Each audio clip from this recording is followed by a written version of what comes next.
Hi friends, ఈరోజు ఈ video చేయడానికి కారణం ఏంటంటే టెట్ గురించి.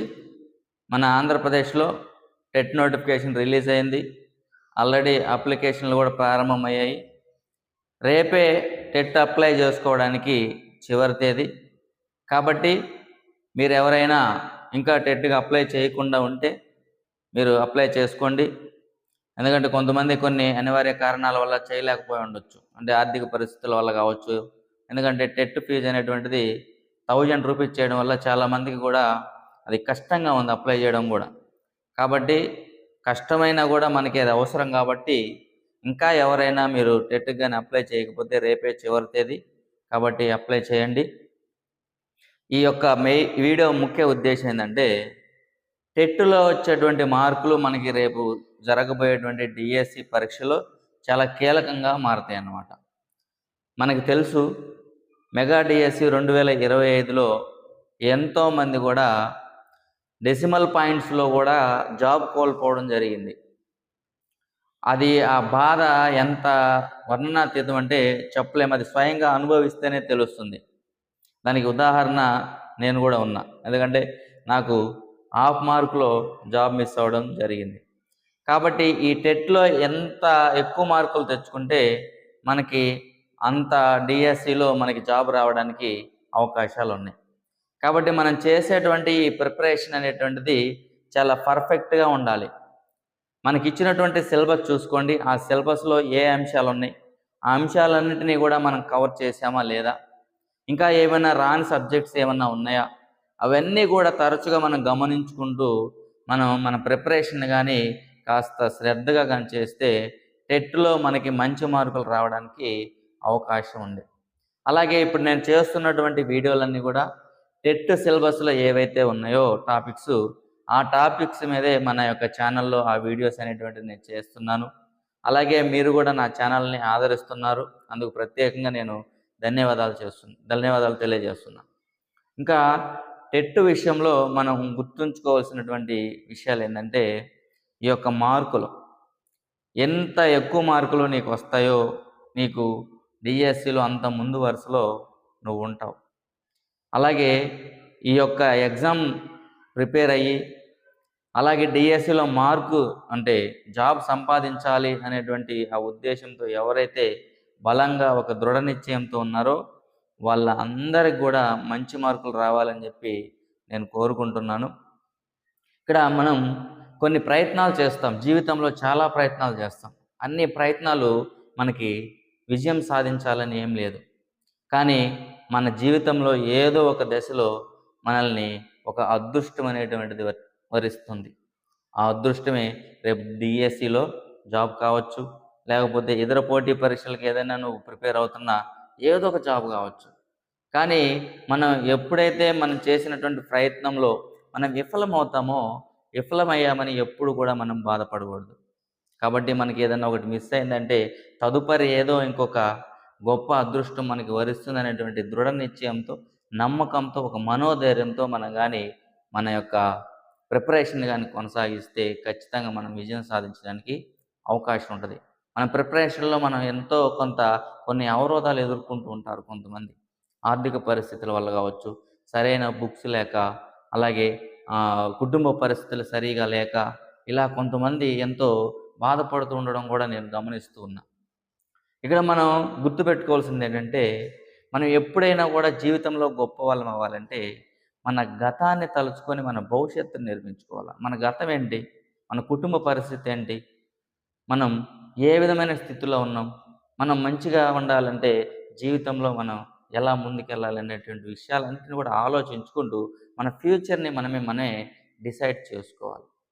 ఇక్కడ మీకు ఒక మోటివేట్గా ఉంటుందని చెప్పి ఒక చిన్న స్టోరీ చెప్తాను. అక్కడ టిట్టిబము అనేటువంటి ఒక పక్షి ఉందంట. ఆ పక్షి సముద్రపు ఒడ్డుకెళ్ళి కొన్ని గుడ్లను పెట్టిందంట. ఆ సముద్రపు అలలు వచ్చి అది మేతకెళ్ళింది. ఆ గుడ్లు పెట్టి బయటికి మేతకెళ్ళి మళ్ళా వచ్చి చూసేటప్పటికి ఆ యొక్క గుడ్లు అనేటువంటిని ఆ సముద్రపు అలలు లోపలికి తీసుకెళ్ళాయి. అక్కడ టిట్టిబొమ్మ వచ్చి తన గుడ్ల కోసం వెతుకుతూ ఉంటే గుడ్లు కనిపించవు. అయ్యో, నా గుడ్లను ఈ సముద్రము మింగేసిందని చెప్పి సముద్రం మీద కోపంతో అక్కడే కూర్చొని అది ఏడుస్తూ ఉంటుంది. ఎలా అయినా తన గుడ్లను తను సంపాదించుకోవాలనేటువంటి ఆ యొక్క ఆలోచనకు వచ్చి అదేం చేస్తుందంటే ఆ సముద్రంలో ఉన్నటువంటి నీటిని అంతటిని కూడా బయటికి తీసుకొస్తే నా గుడ్లు కనిపిస్తాయి కదా, నా పిల్లలు కదా అవి అనేటువంటి ఆ ఆలోచనతోటి అది ఆ సముద్రంలో ఉన్నటువంటి నీటిని అంతా కూడా ఖాళీ చేయాలని ఆలోచిస్తుంది. అది సాధ్యమయ్యేటువంటి విషయం కాదు. కానీ దాని ప్రయత్నం చూడండి. మొత్తానికి అది ఆ సముద్రంలో ఉన్నటువంటి నీటిని ఒక్కొక్క బొట్టుకును తీసుకొచ్చి బయట వేస్తుందంట. ఇలా ఎన్ని రోజులు చేయాలి? కానీ దాని ప్రయత్నం అది మానుకోలేదు. ఈలోపు దాని పక్క ఉన్నటువంటి పక్షులు కూడా వచ్చి దాన్ని హేళన చేస్తూ ఉన్నాయి, అవమానించినట్టు మాట్లాడుతున్నాయి. నువ్వేనా అట్లా చేసేది, నువ్వేనా ఆ నీళ్ళన్నీ కూడా ఖాళీ చేసేదని చెప్పి. కానీ అది వారి మాటలకు పట్టించుకోకుండా తన ప్రయత్నం అది చేస్తూ ఉంది. ఈ ప్రయత్నాన్ని అంతటిని కూడా గమనించినటువంటి సముద్రం ఏం చేసిందంటే దాని ముందు ప్రత్యక్షమయ్యి అవి తీసుకెళ్ళినటువంటి గుడ్లు ఏవైతే ఉన్నాయో ఆ గుడ్లను మరలా తీసుకొచ్చి యథాతథంగా అదే ప్లేస్లో ఉంచాం. ఇక్కడ మనం తెలుసుకోవాల్సినటువంటి నీతి ఏంటంటే మనము అనేక ప్రయత్నాలు చేస్తాం. మన ప్రయత్నం అనేటువంటిది ఒక సంకల్పంగా ఉండాలి. ఆ సంకల్ప బలం వల్లనే ఆ టిట్టిబము తను అనుకున్నది సాధించింది. అలాగే ఈ టిట్టిబముతో ఉన్నటువంటి మిగతా పక్షులన్నీ కూడా హేళన చేస్తూ వచ్చాయి. కాబట్టి వాళ్ళు హేళన చేశారని చెప్పి ఆ టిట్టిబము పట్టించుకోలేదు, తన ప్రయత్నం అది కొనసాగించింది. అలాగే మనం కూడా ఎన్నో ప్రయత్నాలు చేస్తుంటాం. ఎంతోమంది మనకి ఎన్నో ఆటంకాలు కలిగిస్తుంటారు. వాటన్నిటిని కూడా మనం పట్టించుకోకుండా మన ప్రయత్నం మనం చేస్తే ఖచ్చితంగా టిట్టిబంలాగా జీవితంలో మనం విజయాన్ని సాధించగలం. కాబట్టి మనం ఏదైనా చేయాలనేటువంటి ఆ సంకల్ప బలం ముందు ఏదైనా కూడా మన ముందు తక్కువే. కాబట్టి మనం ఒక ప్రయత్నం చేస్తున్నాం.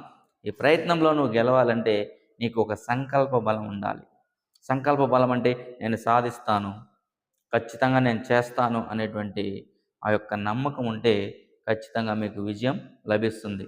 కాబట్టి భవిష్యత్తులో జరగబోయేటువంటి డిఎస్సి ఎగ్జామ్ కోసం మీరు ఈ టెట్ పరీక్ష కూడా బాగా రాసి అలాగే అందులో కూడా మంచి మార్కులు తెచ్చుకోవాలని చెప్పి నేను మనస్ఫూర్తిగా కోరుకుంటున్నాను. ఇలాగే మన ఛానల్లో తెలుగు సబ్జెక్టుకు సంబంధించినటువంటి ప్రతి విషయం కూడా నేను క్లాసులు చేయడానికి నేను ప్రయత్నం చేస్తాను. కాబట్టి కొంతమంది కోచింగ్ లేనటువంటి వాళ్ళకి కానీ లేకపోతే ఆ కోచింగ్ వెళ్ళి అక్కడ నెలల కాలాల పాటు కూర్చొని ఉండడానికి ప్రిపేర్ అవ్వడానికి సమయం లేనటువంటి వాళ్ళకు కూడా కొంత మేరకైనా నేను చేసేటువంటి క్లాసులు ఉపయోగపడతాయి అనేటువంటి ఒక నమ్మకంతో నేను ఈ యొక్క ఛానల్ని స్టార్ట్ చేశాను. కాబట్టి మీకేదైనా అవసరం ఉన్నటువంటి ప్రతి టాపిక్ని నాకు మీరు కామెంట్ రూపంలో తెలియజేస్తే నేను కంపల్సరీగా దాన్ని చేయడానికి ప్రయత్నం చేస్తున్నాను. దాదాపు చాలామంది కూడా కామెంట్ చేస్తూ ఉన్నారు. మీ కామెంట్స్కి నేను రిప్లై ఇస్తున్నాను. అలాగే మీరు అడిగినటువంటి క్లాసులు కూడా నేను కొద్దో గొప్ప నాకు తెలిసినటువంటి జ్ఞానాన్ని మీతో పంచడానికి నేను ప్రయత్నం చేస్తూనే ఉన్నాను. తర్వాత మరలా ఇంకొక క్లాసులో ఏదైనా ఒక మంచి టాపిక్తో మరలా కలుద్దాం. అంతవరకు సెలవు. ధన్యవాదాలు.